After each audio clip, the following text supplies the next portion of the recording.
Umani ng samot-sarang reaksyon ang pagsapak ni Giannis sa isa sa kanyang mga teammates habang ito'y nagkakaroon ng huddle. Hindi pa makaklaro itong si Giannis para sa kanyang national team na Greece para sa Eurobasket, isang exhibition game.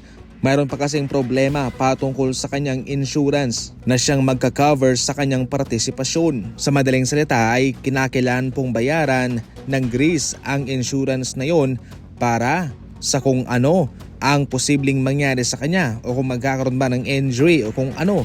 Meron siyang insurance, insured siya, meron siyang matatanggap. Maliban dyan ay kinakailangan din pong makakuha ng authorization ang Greece galing mismo sa Milwaukee Bucks sapagkat ang kanyang NBA contract ay nakakover lamang sa NBA at hindi nakasali yung sa FIBA Standard Insurance. Ngayon pa man, kahit na itong si Giannis ay nasa sideline pa, gumagawa pa rin naman siya ng impact sa pamamagitan ng pag-mentor sa kanyang mga teammate at isa nga ho ang kanyang teammate na nakatanggap ng kanyang sapak. Kilala itong si Giannis sa pagiging tuso, sa pagiging masayahing tao. Subalit sa puntong ito, kung titingnan sa kanyang emosyon na napakaseryoso, ito lang daw huy nangangahulugan na dinidisiplina ni Giannis ang player na ito para umayos sa laban.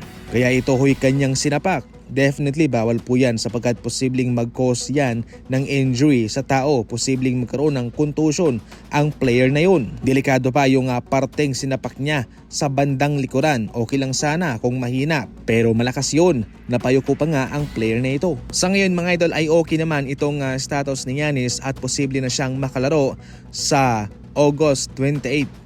Samantala, lalo pang uminit ang ulo ni Kuminga kung paano raw siya tratuhin ng Golden State Warriors sa mga negosasyon sa ibang kupunan.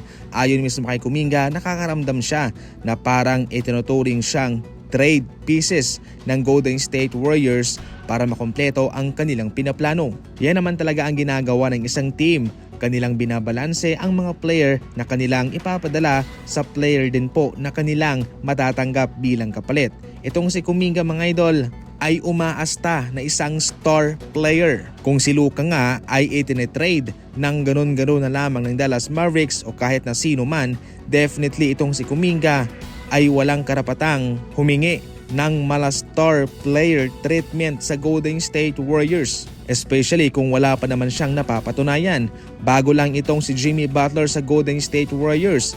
Sa mga panahong nasa kay Kuminga pa, ang starting lineup position ay wala pa rin naman po siyang nagagawang pang-impress sa Golden State Warriors. Gayunpaman ayon sa isang anonymous NBA executive, kung siya raw ay bibigyan niya ng nasa 120 million na kontrata itong si Kuminga. Parang meron daw pagkakalintulad itong si Kuminga kay Jalen McDaniels. Ang kaibahan lang daw ay itong si Kuminga wala pa sa kanyang rurok. Base lamang daw sa kung ano pa ang kanyang magagawa sa kanyang ability. Check na magiging worth $125 million daw itong si Kuminga. Para sa inyo, ano ang komento ninyo patungkol dyan? I-comment lang sa comment section.